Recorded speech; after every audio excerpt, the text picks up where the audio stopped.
Hi, boys and girls. It's me, Miss Lamb, and we are reading two chapters per recording because some of them are a little short. So this one is going to be First Day Jitters, and it's from the book Wonder by R.J. Palacio. So let's get started. First day jitters. Okay, so I admit that the first day of school, I was so nervous that the butterflies in my stomach were more like pigeons flying around my insides.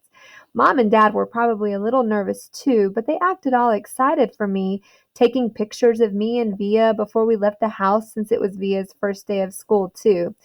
Up until a few days ago, we still weren't sure I would be going to school at all. After my tour of the school, Mom and Dad had reversed sides on whether I should go or not. Mom was now the one saying I shouldn't go, and Dad was saying I should. Dad had told me he was really proud of how I'd handled myself with Julian and that I was turning into quite the strong man. And I heard him tell Mom that he now thought she had been right all along. But Mom, I could tell, wasn't so sure anymore.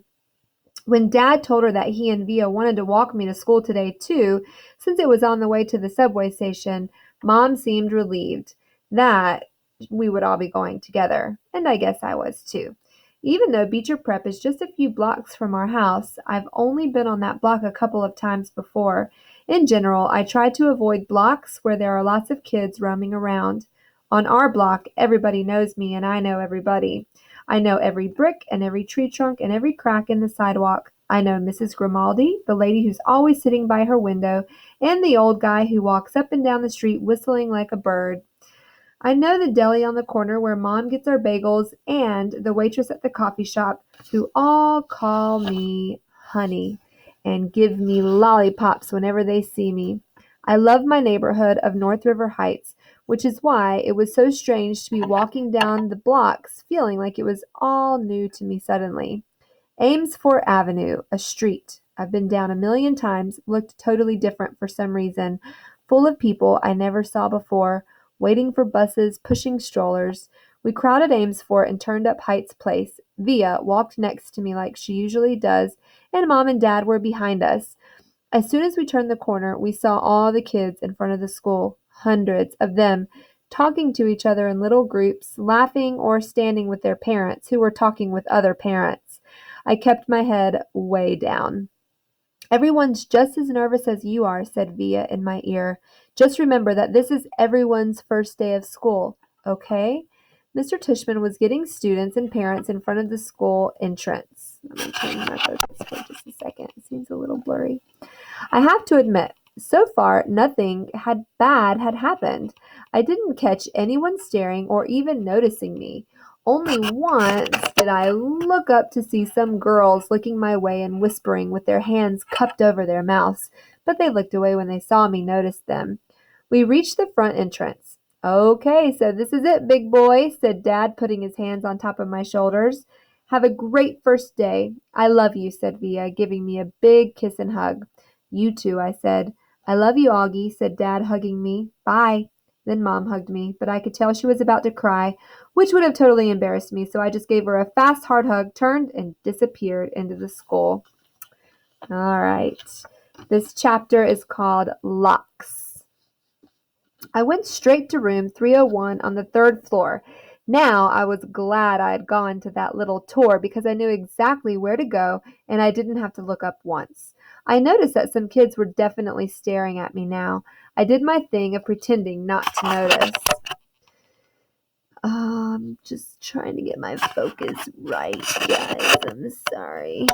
Okay. I went inside the classroom and the teacher was writing on the chalkboard while all the kids started sitting in different desks. The desks were in a half circle facing the chalkboard, so I chose the desk in the middle toward the back, which I thought would make it harder for anyone to stare at me. I still kept my head way down, just looking up enough from under my bangs to see everyone's feet. As the desks started to fill, I did notice that no one sat next to me. A couple of times someone was about to sit next to me, then changed his or her mind at the last minute and sat somewhere else. Hey, August! It was Charlotte giving me her little wave as she sat down at a desk in the front of the class. Why anyone would ever choose to sit way up in front of a class, I don't know. Hey, I said, nodding hello. Then I noticed Julian was sitting a few seats away from her, talking to some other kids. I know he saw me, but he didn't say hello.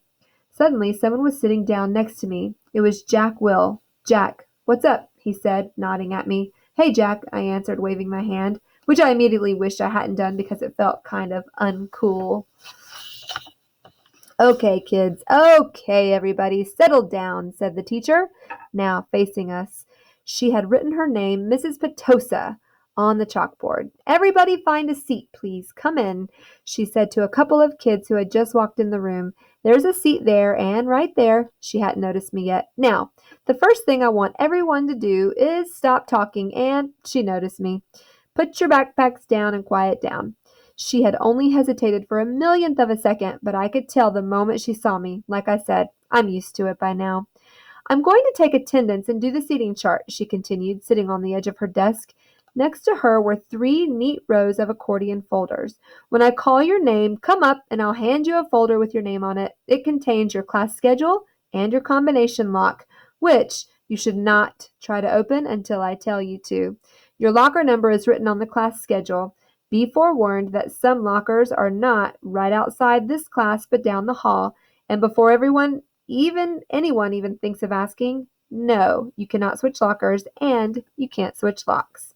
Then, if there's time at the end of this period, we're all going to get to know each other a little better. Okay? Okay. She picked up the clipboard on her desk and started reading the names out loud. Okay, so Julian Albans, she asked, looking up. Julian raised his hand and said, here, at the same time. Hi, Julian, she said, making a note on her seating chart. She picked up the very first folder and held it out toward him. Come pick it up, she said, kind of no nonsense. He got up and took it from her. Jimena Chin? She handed a folder to each kid as she read off the names. As she went down the list, I noticed that the seat next to me was the only one still empty, even though there were 2 kids sitting at one desk just a few seats away. When she called the name of one of them, a big kid named Henry Joplin, who already looked like a teenager, she said, Henry, there's an empty desk right over there. Why don't you take that seat, okay? She handed him his folder and pointed to the desk next to mine. Although I didn't look at him directly, I could tell Henry did not want to move next to me, just by the way he dragged his backpack on the floor as he came over, like he was moving in slow motion. Then he plopped his backpack up really high on the right side of the desk, so it was kind of like a wall between his desk and mine. Maya Markowitz, Miss Petosa was saying. Here, said a girl about 4 desks down from me. Miles Nuri? Here, said the kid that had been sitting with Henry Joplin. As he walked back to his desk, I saw him shoot Henry a poor you look. August Pullman? Said Miss Petosa.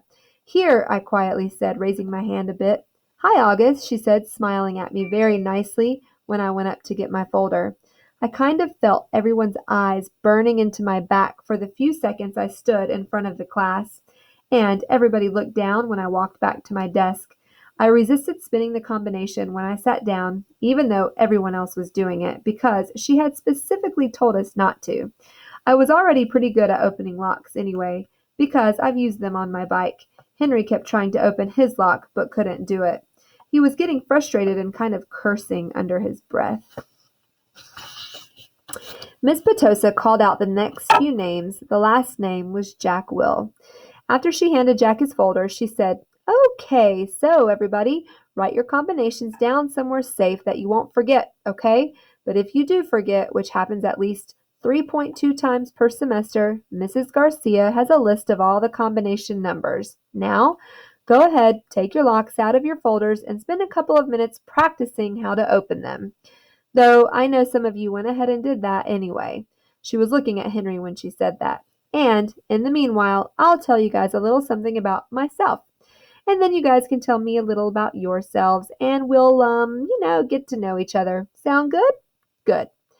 She smiled at everyone, though I felt like she was smiling at me the most. It wasn't a shiny smile like Mrs. Garcia's smile, but a normal smile, like she meant it.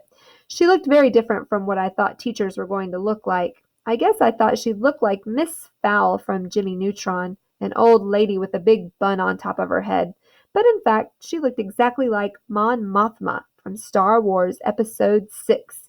Haircut, kind of like a boy's, and a big white shirt, kind of like a tunic. She turned around and started writing on the chalkboard, Henry still couldn't get his lock to open, and he was getting more and more frustrated every time someone else popped theirs open. He got really annoyed when I was able to open mine on the first try. The funny thing is, if he hadn't put the backpack between us, I most definitely would have offered to help him. And that's the end of that chapter. So what do you think about that? Why do you think he put his book bag up like a wall? And how do you think Augie should have reacted, or how would you feel?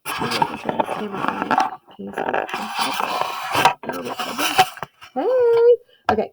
So, anyways, how would you feel if you were Augie on your first day of school and you were in the class and there was a seat beside you that was empty with two people sitting in it, right?